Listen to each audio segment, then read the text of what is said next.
ہمارے آبائی علاقے میں ہماری خاندانی مخالفت تھی۔ ہمارا مخالف خاندان دہائیوں سے ہمارے خلاف لڑ رہا تھا۔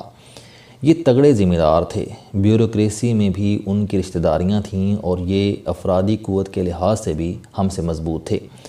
مخالف خاندان کا ایک جوان اٹھا اور بڑی تیزی سے ہمیں نقصان پہنچانے لگا۔ میں پریشان ہو گیا۔ میں نے ایک دن اپنے ایک بزرگ دوست سے مشورہ کیا۔ میں نے ان سے کہا کہ ہم نے اگر اس کو نہ روکا تو یہ ہمیں لے کر بیٹھ جائے گا۔ میرے بزرگ دوست ہنسے اور انہوں نے کہا کہ صدیق، تمہیں پریشان ہونے کی ضرورت نہیں، یہ زیادہ دنوں تک نہیں بچ سکے گا۔ میں نے وجہ پوچھی تو بزرگ ہنس کر بولے، یہ نوجوان طاقتور بھی ہے، دولت مند بھی اور وسیلہ بھی۔ میرا تجربہ ہے کہ جہاں یہ تینوں چیزیں جمع ہو جائیں وہاں بربادی کے سوا کچھ نہیں بچتا۔ میں نے وضاحت چاہی۔ بزرگ نے جواب دیا کہ طاقت اور دولت نشہ ہوتی ہے۔ یہ نشہ انسان میں غرور پیدا کرتا ہے۔ آپ کی شخصیت میں اگر پہلے سے غصہ موجود ہو تو یہ غصہ غرور کو 10 گنا بڑھا دیتا ہے۔ آپ آگ کا گولا بن جاتے ہیں۔ میں نے زندگی میں ہمیشہ مغرور، غصیلے لوگوں کو غیر طبعی موت مرتے دیکھا۔ یہ نوجوان بھی مغرور اور غصیلہ ہے، یہ بہت جلد مارا جائے گا۔ مجھے ان سے اتفاق نہیں تھا، لیکن میں احترام میں خاموش رہا۔ ہمارے بزرگ کی بات 1 سال بعد سچ ثابت ہو گئی۔ ہمارا مخالف اپنے مظاہرے کے ہاتھوں مارا گیا۔ مجھے یہ واقعہ صدیق کانجو صاحب نے سنایا تھا۔ کانجو صاحب ملک کے مشہور سیاستدان تھے۔ یہ لودھراں کی تحصیل کہوڑ پکا کے رہنے والے تھے۔ وہاں ان کا خاندانی گاؤں اور وسیع جاگیر تھی۔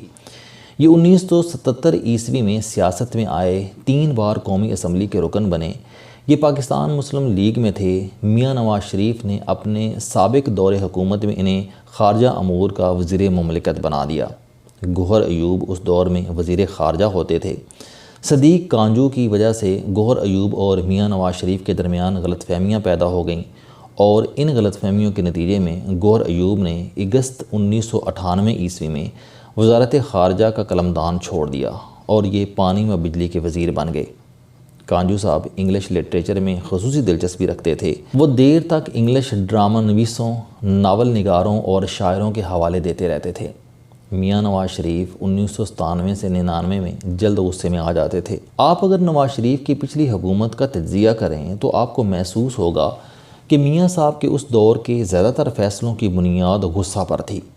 یہ غصہ بالآخر میاں صاحب کی حکومت نگل گیا۔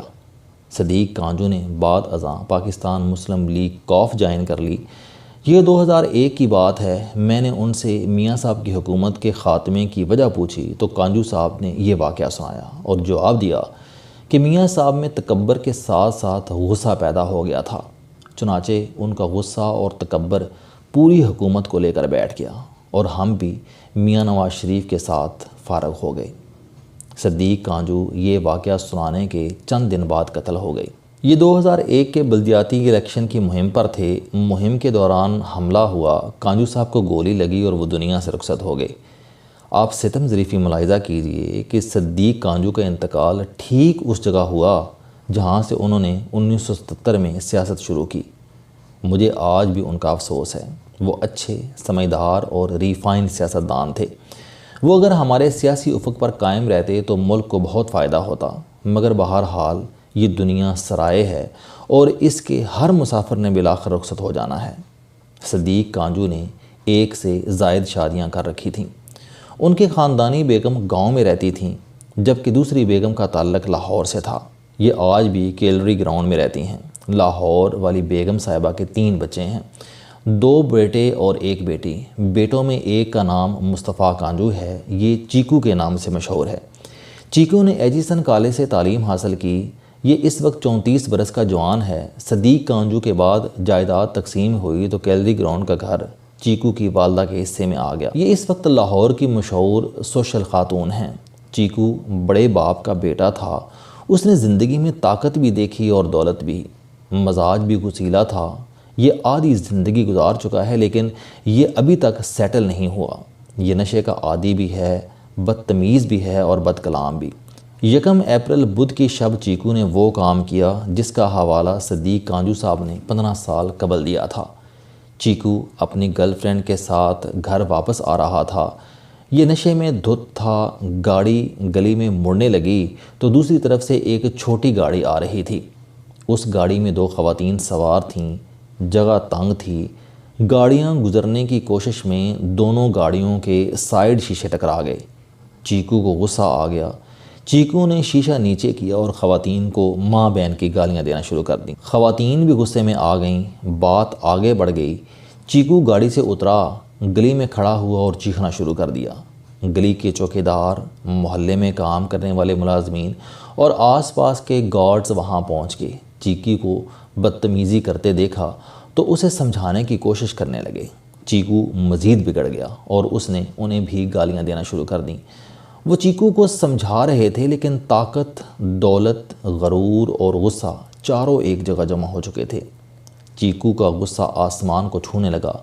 وہ سیدھا گھر گیا، گرل فرینڈ کو اتارا، بیڈ روم سے کلشنکوف اٹھائی، ملازموں اور گارڈز کو ساتھ لیا، جھگڑے کی جگہ پہنچ گیا۔ وہ خواتین جن سے چیکو کا جھگڑا ہوا تھا وہ جا چکی تھیں، لیکن محلے کے ملازمین اور چوکیدار وہیں موجود تھے۔ چیکو نے ملازمین کو گالیاں دیں اور اندھا دھند فائرنگ شروع کر دی۔ ایک 13 سال کا بچہ زین موٹر سائیکل پر وہاں سے گزر رہا تھا۔ وہ بچہ یتیم تھا اور 2 بہنوں اور ماں کا اکیلا سہارا تھا۔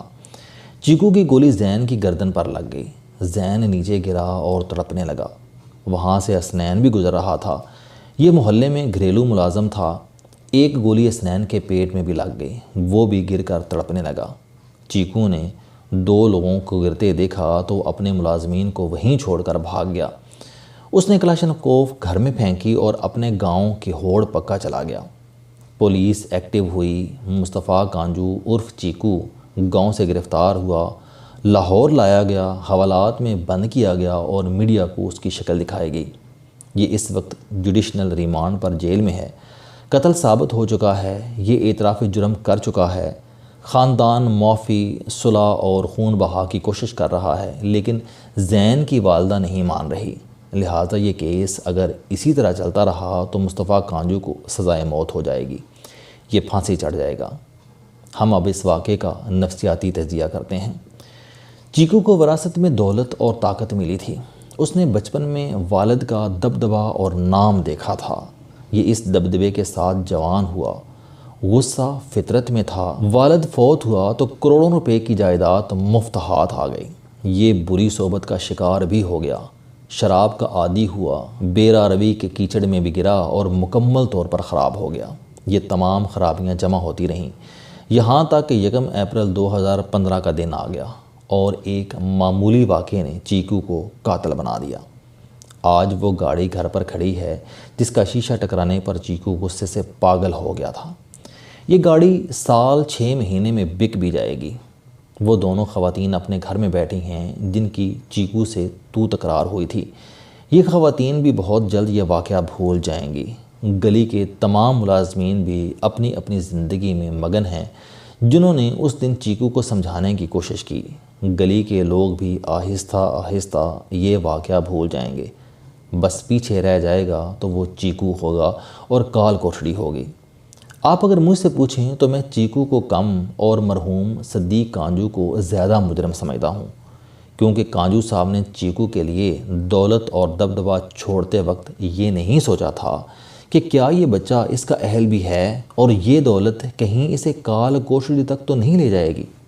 مجھے افسوس سے کہنا پڑتا ہے کہ کانجو صاحب سمیت ہم میں سے زیادہ تر لوگ یہ نہیں سوچتے، چنانچہ ہمارے امراء کے زیادہ تر بچے سڑکوں پر حادثوں میں مرتے ہیں یا پھر قاتل بن جاتے ہیں، سزائے موت پاتے ہیں، یا پھر پوری دولت خون بہا میں مقتول خاندان کو دینے پر مجبور ہو جاتے ہیں، یا پھر نشے کے ہاتھوں برباد ہو جاتے ہیں، یا پھر بزرگوں کی 100 سال کی کمائی طوائفوں کے قدموں میں نچھاور کر دیتے ہیں۔ یہ وہ کہانی ہے جو ہمارے خطے میں سینکڑوں سال سے دہرائی جا رہی ہے۔ ہم لوگ جتنی محنت دولت کمانے پر کرتے ہیں، ہم اگر اس کا 1/4 حصہ اپنے بچوں کی پرورش پر لگا دیں تو ہمارے بچے ذمہ دار بھی ہوں، یہ غصہ بھی کنٹرول کر لیں اور یہ باعزت زندگی گزارنے کا فن بھی سیکھ لیں۔ لیکن ہم بدقسمتی سے اپنا تمام وقت اور تمام توانائی دولت اور طاقت جمع کرنے پر ضائع کر دیتے ہیں۔ ہم اس دوڑ میں زندگی کی سرحدیں عبور کر جاتے ہیں اور ہمارے بعد ہماری پوری زندگی کی جمع پونجی ہمارے ایک داماد، ہمارے ایک چیکو اور ہماری ایک نالائق سالے کا نوالہ ثابت ہوتی ہے۔ ہم جس بچے کو گود میں کھلاتے رہے وہ بچہ زندگی کا آخری حصہ کال کوٹڑی میں گزارتا ہے۔ کاش ہم یہ سمجھ لیں، باپ بننا آسان لیکن والد بننا انتہائی مشکل ہوتا ہے۔ کاش ہم بچے پیدا نہ کریں، ہم انسان پیدا کریں، لیکن یہ کام بہت مشکل ہے کیونکہ انسان پیدا کرنے کے لیے آپ کا انسان ہونا ضروری ہے، اور ہم پوری دنیا کو انسان دیکھنا چاہتے ہیں لیکن خود انسان بننے کے لیے تیار نہیں ہیں، چنانچہ پھر ہمارے لختے جگر چیکو بن جاتے ہیں۔ السلام علیکم، آپ اسٹوڈنٹ ہیں، کوئی جاب کرتے ہیں، کاروبار کرتے ہیں، یا پھر آپ گھریلو زندگی گزار رہے ہیں۔ اگر آپ اپنی زندگی کو بدلنا چاہتے ہیں تو اس چینل علم دوستی پر آپ زندگی میں کامیابی کے لیے جاوید چوہری صاحب کے موٹیویشنل، سوشل، سیلف ڈسکوری سے ریلیٹڈ اور صحت سے متعلق بے شمار کالم سن سکتے ہیں۔ میرا دعویٰ ہے کہ یہ چینل آپ کی زندگی بدل دے گا۔ اس چینل کا مقصد اچھی باتیں معاشرے میں پھیلانا ہے اور اچھی بات کو دوسروں تک پہنچانا صدقہ جاریہ ہے۔